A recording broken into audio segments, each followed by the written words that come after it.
The Endurance Asia podcast. And always tell a truthful story if they ever ask. Stop the complaining because things ain't that bad.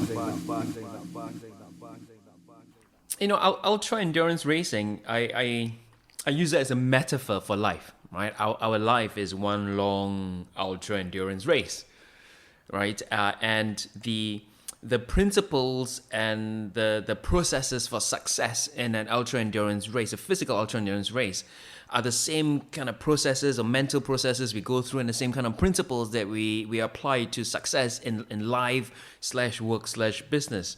And so it's a very fitting metaphor, I find, because just like in a physical race, the race of life, you know, every day we need to get up and do it all over again. Every day, you know, week, month, or year, we're expected to get stronger and stronger. And as the days and years wear on, we're expected to get closer to a finishing line that we're set.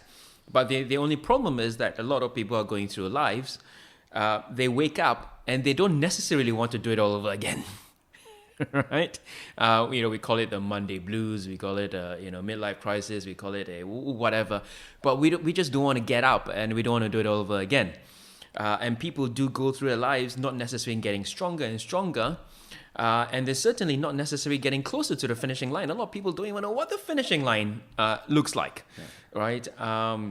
You know, they don't necessarily know what they want in life, or they don't even know what, you know, that success that they are working towards and what that looks like.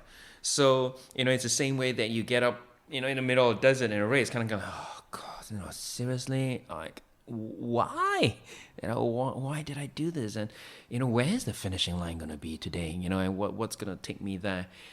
So I love using it, you know, especially certainly when I'm giving my keynote speeches in, you know, conferences or events, and, you know, whether it be sales teams or to leadership teams, it's a very powerful metaphor that everyone can relate with, whether they run or they do not run.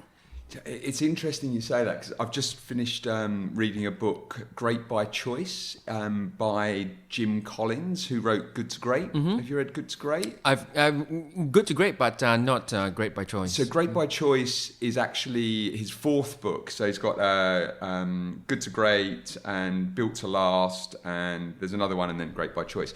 But interestingly, so what it looks at is two comparison companies and one that's grown 10x of the other based upon the same environment, same industry. An example, so there's 7 companies and then 7 comparisons, and it has like Microsoft, and then Apple is the comparison Microsoft does 10x of Apple. And the year is from 70 to 2002.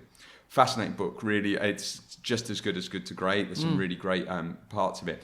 But in that book, there is around 3 or 4 times that he relates certain business situations to an endurance athlete or mountaineer. One of them being Amundsen, who's the first guy to get to Antarctica. Yeah, Norwegian. Right? Everyone thinks of Scott of the Antarctica, but actually he was the one that didn't make it back. Obviously, made it to the South Pole after Amundsen, but then didn't survive. And it just talked around the sort of planning and how the sort of dedication around it. But it used one of the analogies that has in the book is it talks about the 20-mile march or something it calls. But essentially, every day, regardless of the conditions, they would do 17 miles to 20 miles every day, regardless of the conditions.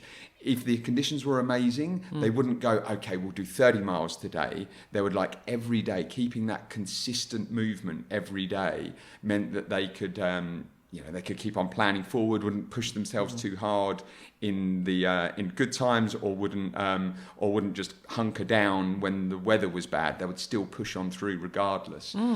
And it uses that, and that correlates across these 7 companies, which outperformed their competitors by 10x.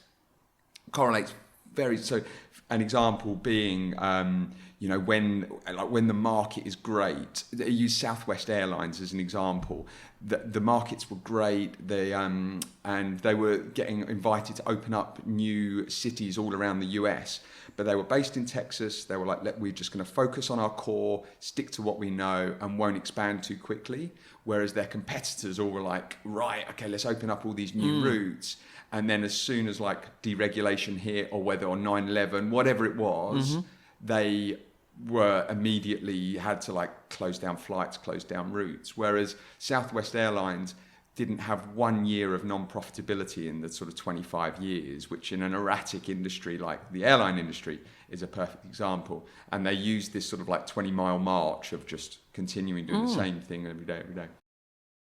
The Endurance Asia Podcast. And always tell the truthful story if they ever ask. Stop the complaining, cause things ain't that bad.